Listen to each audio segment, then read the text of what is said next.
Presten atención a lo que se viene porque el doctor Pedro Greenblatt es médico neumonólogo intervencionista. Está aquí a mi lado. Voy a saludar. ¿Cómo le va, doctor? ¿Qué tal? Justo, ¿eh? ¿Cómo está? Bien. Doctor, a ver, hablamos un poco del... Primero hablemos de EPOC. Muy bien. El EPOC es una... Recién le decía fuera de cámara.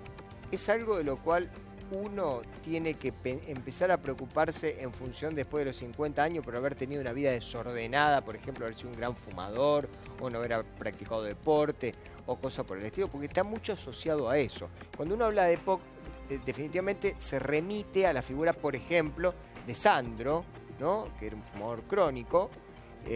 Incluso, no sé si... No quiero diagnosticarle EPOC, pero no sé si Cacho Castaña anda por ahí. Pero lo cierto es que eso es un poco uno en lo que piensa cuando se piensa en el EPOC. Sí, pero en realidad uno tiene que pensar en el EPOC desde la crianza de un niño, porque digamos, todos sabemos que la principal causa de enfermedad pulmonar obstructiva crónica, lo que llamamos EPOC, está asociada al hábito de fumar. Entonces uno tiene que pensarlo desde que es padre y fuma en su casa y tiene niños que por ahí pueden padecer trastornos respiratorios como broncoespasmo, ama bronquial, bronquiolitis. Entonces uno tiene que hacer prevención ya de Seguro. eso. Entonces en realidad, sí, la incidencia mayor del EPOC es por encima de los 40 años, pero desde joven uno debe tratar de hacer una vida ordenada y no una vida desordenada. Y dentro de lo que es una vida ordenada hay que tratar de evitar el hábito de fumar. Y hacer deporte. Por supuesto, pero fundamentalmente evitar el hábito de fumar, porque digamos, hay deportistas que fuman y corren riesgo de tener EPOC. Entonces, en realidad, la mejor prevención es no fumar. Cualquier medida de prevención incluye la cesación tabáquica y por eso hay en este momento tantos consultorios y tantos médicos y grupos dedicados a la cesación tabáquica. ¿Un fumador se limpia cuando deja de fumar? Nosotros decimos que cuando una persona deja de fumar, pasado una gran cantidad de años, puede volver a tener, digamos, una situación parecida a la de la población general. Pero hay situaciones, como cuando se establece una de las causantes del EPOC, que es el enfisema pulmonar, que es un poco de lo que vamos a tratar de hablar y de su tratamiento.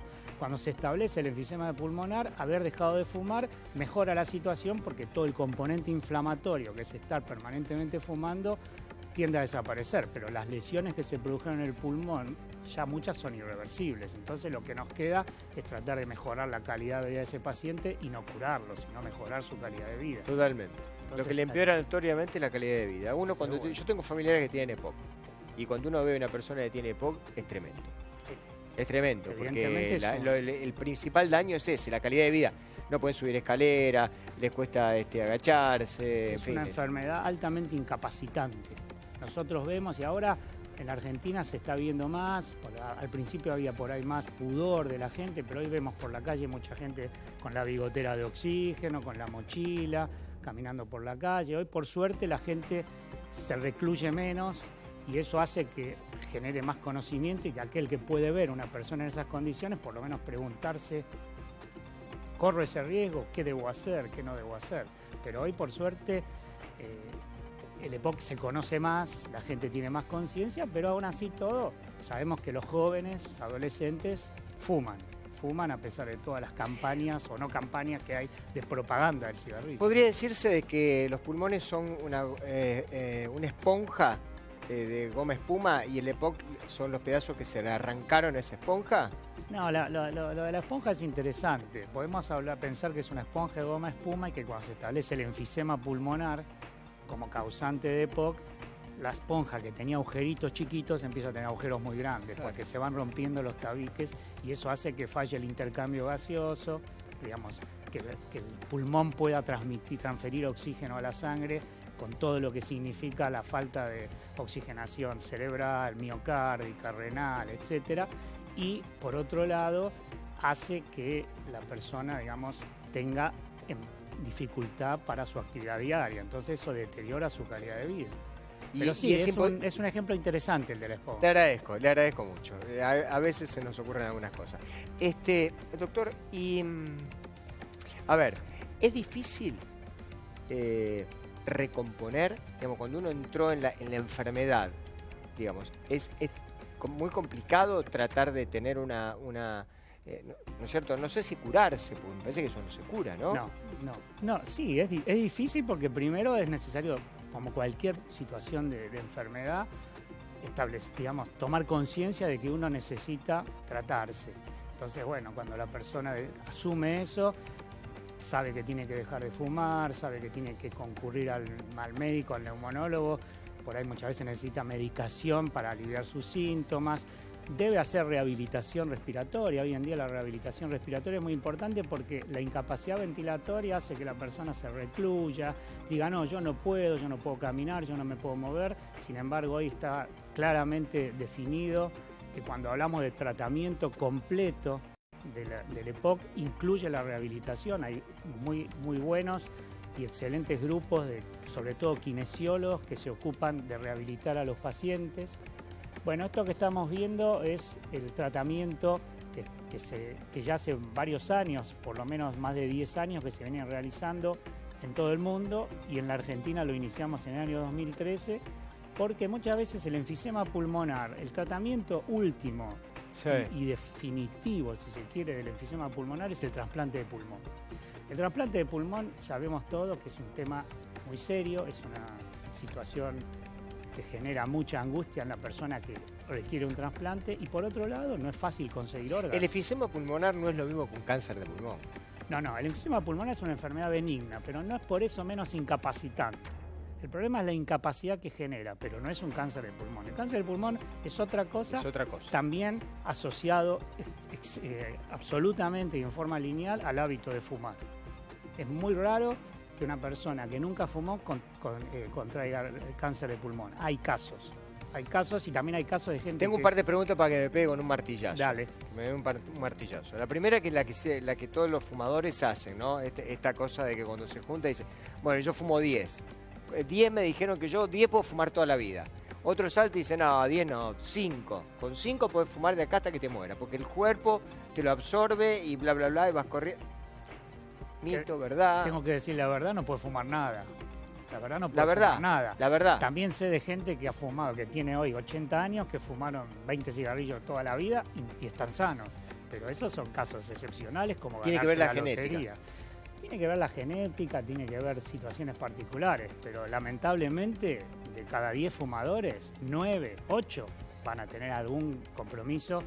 También hay que tener en cuenta la enfermedad coronaria, que no es solamente lo pulmonar. Ahora, el cigarrillo, por ejemplo, como es una moda que trajeron de Europa. Acá se ve mucho en Palermo, que andan los chicos con el tabaco y arman ahora el cigarrillo. Sí. Y ahora se arma el tabaco y todo lo demás. ¿Esto es lo mismo?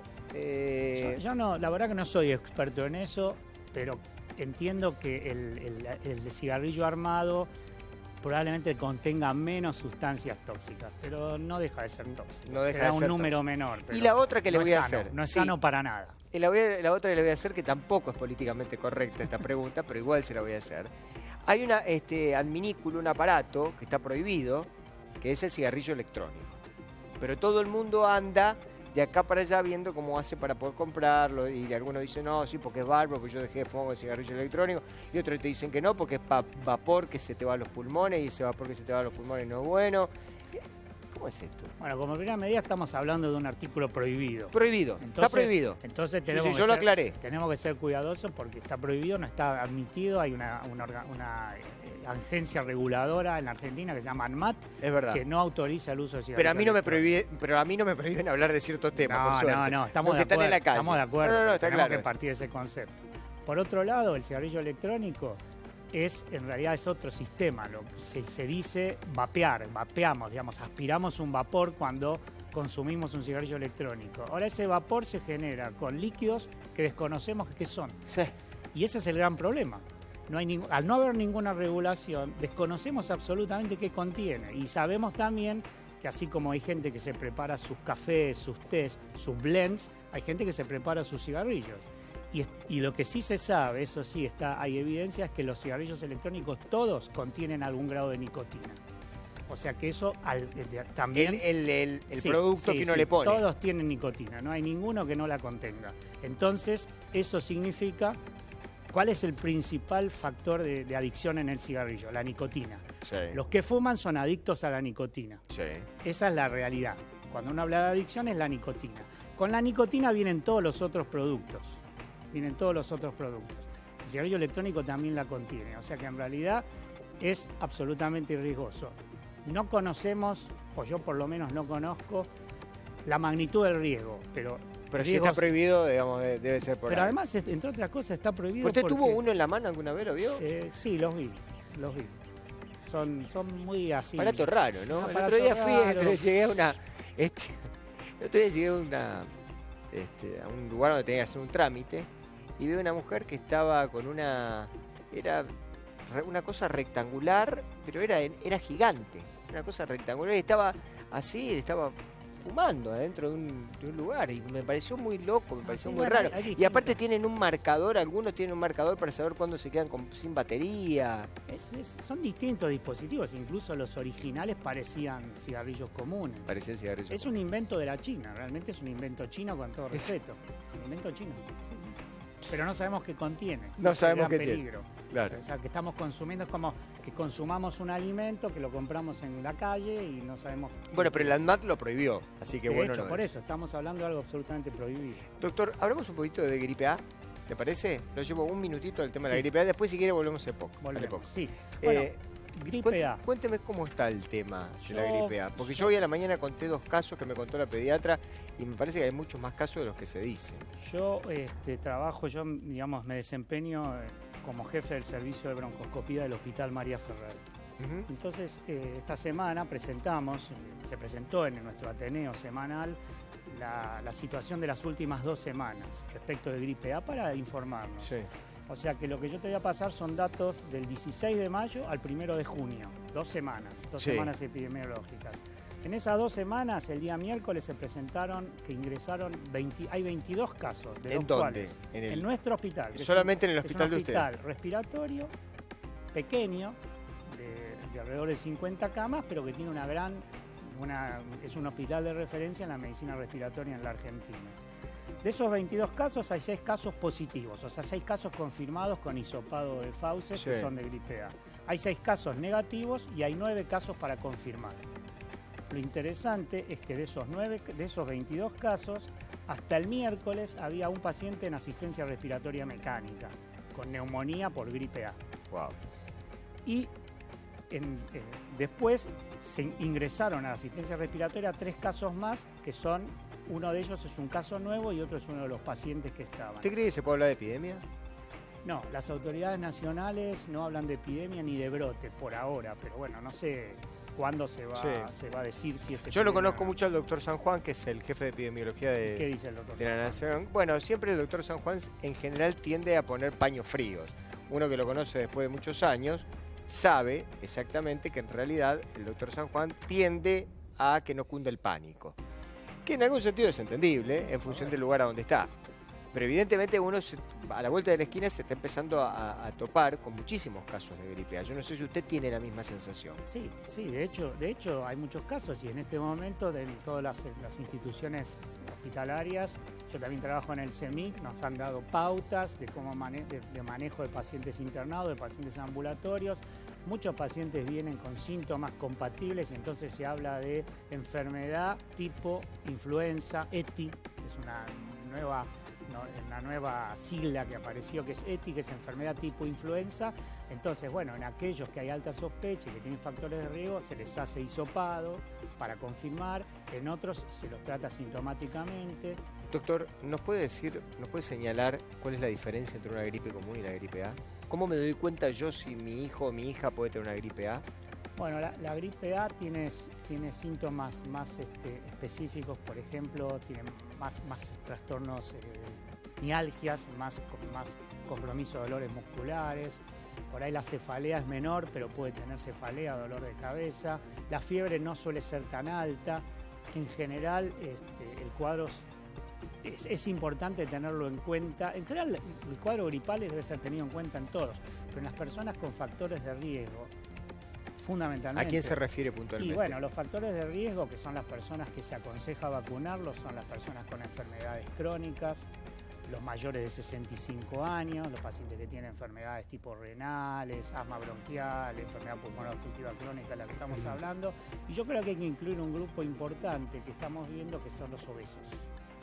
Las personas con obesidad deberían ser consideradas, son consideradas cuando el índice de masa corporal es mayor de 40, pero eso es una obesidad muy extrema. Yo creo que hay gente que está con sobrepeso importante y que son obesos y que son en general las personas que no están vacunadas porque no eran considerados factor de riesgo y que tienden hoy a tener gripe A. Y en la epidemia de gripe A del año 2009, los obesos constituyeron una población importante de pacientes. O sea que la obesidad hoy debe ser tenida en cuenta como una enfermedad. Es muy contagiosa, me dice la gripe A. Requiere aislamiento respiratorio. El contagio es el contagio de cualquier enfermedad viral, pero si la persona no tiene factores de riesgo, no es más contagiosa que la gripe. Lo que pasa es que el factor de riesgo hace que si la persona se contagia, las complicaciones que pueda tener por ese cuadro sean de más trascendencia. En este grupo que usted recién señalaba de los pacientes, y por lo que usted advierte, digamos, ¿los niños también son un factor de riesgo? La niñez en sí no, pero los niños que tienen enfermedad pulmonar crónica... No, hablemos de los niños en general. No, ser niño no es un factor de riesgo, digamos. Debe ser cuidado, como no es un factor de riesgo aumentado, ser niño.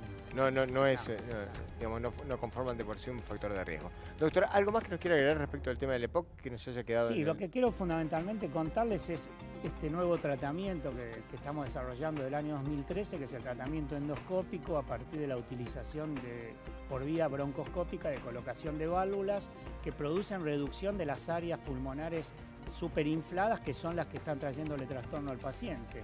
Creo que se mostraron ahí algunas imágenes. Lo que hacemos es, a través de un broncoscopio, en un procedimiento corto que dura entre media y una hora, colocar válvulas endobronquiales que van a sellar ese lóbulo para que este lóbulo se achique y, al achicarse, permitir que los lóbulos que están aplastados o apretados por este lóbulo grande puedan funcionar y funcionar mejor. Esto está siendo exitoso, ya tenemos en la Argentina evidencia clara, hemos presentado en el último congreso de broncoesofagología argentino 17 casos que ya los tenemos seguidos, tenemos más casos, pero 17 ya que pasaron un año, y la respuesta ha sido muy exitosa y han mejorado francamente su calidad de vida, y eso es absolutamente comparable con lo que refiere a la literatura mundial. Así que en ese sentido estamos contentos y creemos que en la Argentina estamos como en los mejores lugares del mundo. Doctor, le agradezco muchísimo que haya venido. Gracias. Bueno. Que tenga buen fin de semana. Gracias. Bien, nosotros vamos de aquí a una tanda y ya volvemos enseguida.